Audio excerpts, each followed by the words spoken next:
હું ડૉક્ટર ચંદ્રગોપાલ પ્રોસ્થેટિસ્ટ ઓર્થોટિસ્ટ છું અને મા ગાયત્રી ઓર્થો કેર આ સંસ્થાનો ડાયરેક્ટર પણ છું અને હમણાં આશરા કેન્દ્રના ડાયરેક્ટર તરીકે બી હું અહીં છું.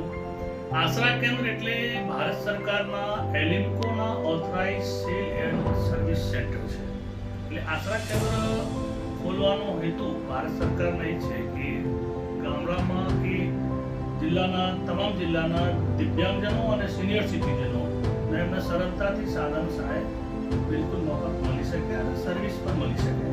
એટલે સમગ્ર દેશમાં આ જિલ્લાઓમાં દરેક જિલ્લાઓમાં આશરા કેન્દ્ર ખોલવાનો ઉદ્દેશ છે ભારત સરકારના. એમાં ગુજરાત રાજ્યમાં સૌપ્રથમ ખેડા જિલ્લામાં નડિયાદ મુકામે આ આશરા કેન્દ્રની સ્થાપના થઈ છે અને છેલ્લા 2 વર્ષથી અમે આ કેન્દ્ર દ્વારા લગભગ 2000 કરતાં વધારે દિવ્યાંગજનો અને 1000 કરતાં વધારે વરિષ્ઠ નાગરિકો એટલે સિનિયર સિટીઝનોને વિવિધ સાધન સામગ્રી બિલકુલ નિઃશુલ્ક આપું છું.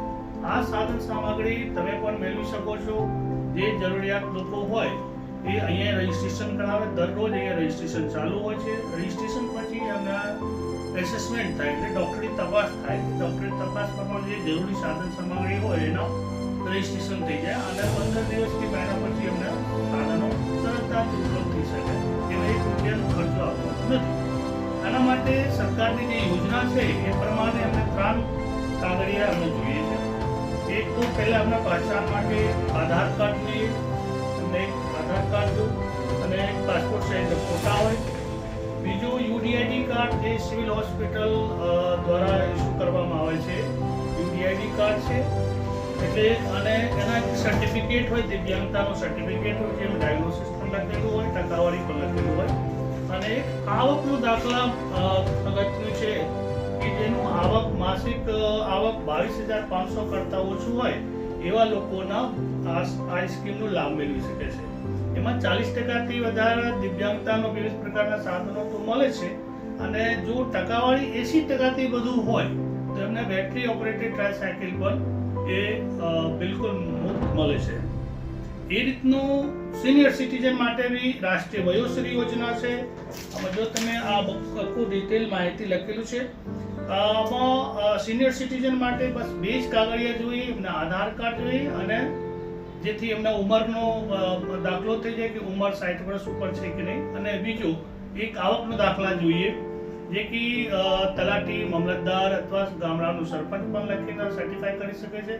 એ 2 કાગળિયા આવકનો દાખલા અને આધાર કાર્ડ આ 2 કાગળિયા લઈને અહીંયા રજીસ્ટ્રેશન કરાવી શકો છો અને અહીંયા બિલકુલ સરળતાથી સાધનો લોકો સુધી ઉપલબ્ધ કરાવીએ છીએ. આ સાધનો તમે કઈ રીતનું મેળવી શકો છો એના તમને વિસ્તૃત માહિતી આપો. આ નડિયાદનું રેલવે સ્ટેશનથી 3 કિલોમીટરના ડિસ્ટન્સમાં આ બાજુ કિડની હોસ્પિટલ છે ને આ બાજુ પીપલક ચોકડી છે. એની વચ્ચોવચ્ચ આ સેન્ટર આવે છે આશરા કેન્દ્ર. આ ઓવરબ્રિજ નીચે તમે ગમે તે ચાલુ દિવસમાં સોમવારથી શનિવાર સુધીમાં અહીં આવી શકો છો અને રજીસ્ટ્રેશન કરાવી શકો છો અને ડૉક્ટરી તપાસ પછી તમને સાધન જ્યારે મળશે તમને જાણ કરવામાં આવે છે અને એક દિવસ વિતરણ કરીએ છીએ. એટલે આ વિડીયોને તમે વધારે પડતો લાઈક કરો, સબસ્ક્રાઇબ કરો અને શેર કરો. તેથી બધા લોકોના જરૂરિયાત લોકો સુધી આ પહોંચે અને આ સરકારશ્રીના મહત્વપૂર્ણ યોજનાનો લાભ મેળવી શકે. ધન્યવાદ.